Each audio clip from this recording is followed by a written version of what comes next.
Today, we're breaking down the American War for Independence. We're going to tackle the big question: how did a handful of colonies manage to defeat a global superpower?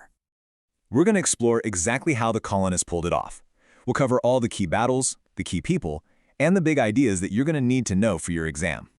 All right, here's our roadmap. We'll start with the tensions that ignited the whole thing, then move to declaring independence, the first years of the war moving south, and finally, what society was like during the conflict. Okay, first up, tensions ignite the revolution.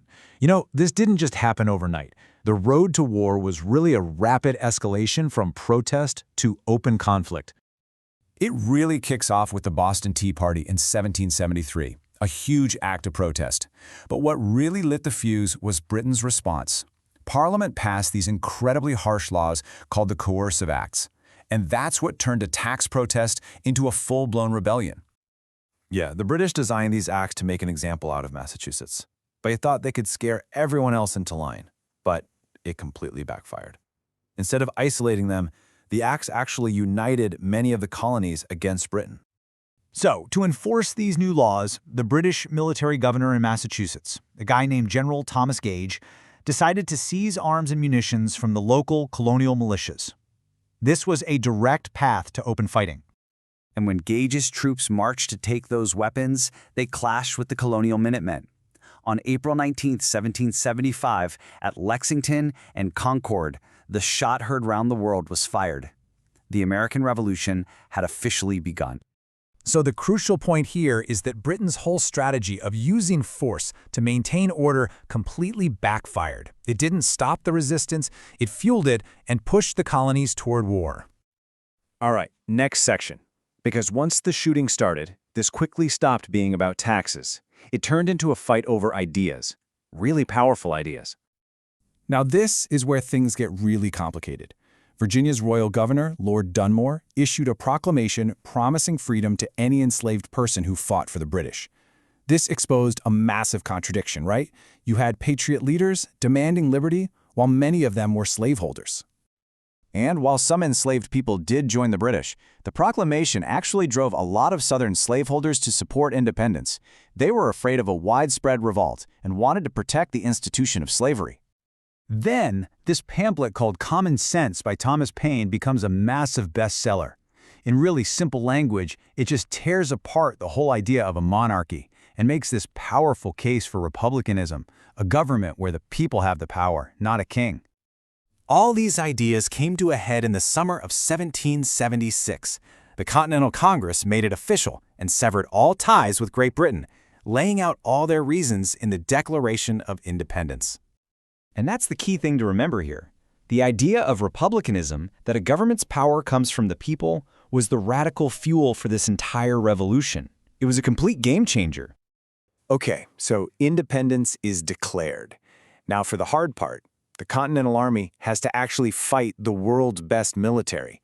The first few years were all about survival. So in 1777, the British cooked up this big, ambitious plan.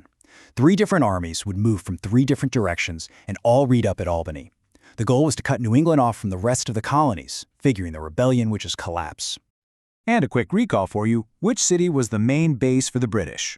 That's right, New York City. It was their headquarters for most of the war. Meanwhile, George Washington's army was taking a beating and morale was low. So he did something nobody expected. He attacked in the middle of winter. These surprise victories at Trenton and Princeton were absolutely crucial for morale. So what happened to that big British plan to isolate New England? Well, it was a spectacular failure. At the Battle of Saratoga, an entire British army of about 5,000 troops was forced to surrender. And this is why Saratoga was the turning point of the entire war. That victory convinced France that the Americans might actually win.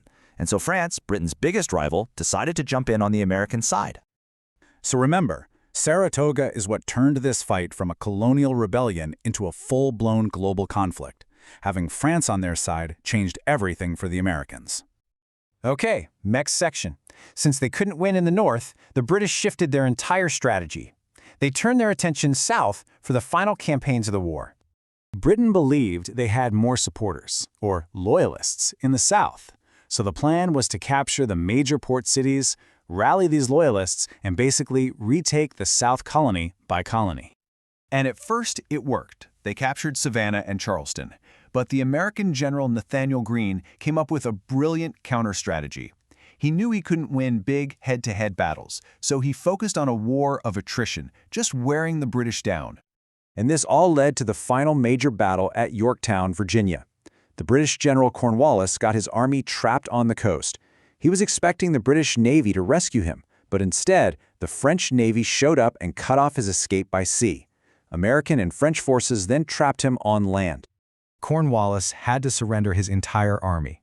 That was basically the end of the major fighting. 2 years later, in 1783, the Treaty of Paris was signed, and Great Britain officially recognized the United States as an independent nation. So, the key takeaway here is that the war ended at Yorktown, and French assistance was absolutely decisive. The victory was a product of both American persistence and critical foreign aid. Okay, for our last section, let's talk about society. Because the revolution wasn't just a war between armies, it was a civil war that divided communities and even families.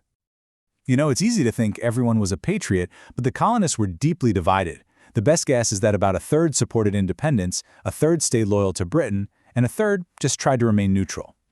Women played absolutely essential roles. They produced supplies, they ran farms and businesses, and they directly supported the armies as cooks and nurses. It is important to note, though, they were still excluded from holding government office. And for enslaved people, the war offered these complex and very dangerous paths to freedom. Some, like Boyer or Brinch, fought for the Patriots and earned their emancipation. But many others, like Boston King, escaped to the British, who would promise them freedom. The big picture here is that the war forced every single group to choose a side, and those choices had profound, life-changing consequences for their futures. All right, let's do a quick, final review. These are the absolute must-know facts you'll want to have down for your exam. Let's hit these fast. The coercive acts led to unified colonial resistance. The first shots were fired at Lexington and Concord in April 1775. Republicanism is government by elected representatives, an idea popularized by common sense. Hessians were German mercenaries hired by the British. The huge turning point was the Battle of Saratoga, which brought France into the war, and the war's major fighting ended when Cornwallis surrendered at Yorktown in 1771 after his southern strategy was defeated by General Greene's War of Attrition. So the war was won. But the work of building a republic and defining what those ideals of liberty and equality really meant, well, that had just begun. The Declaration promised equality, but the new nation fell short, setting the stage for the long struggle to come.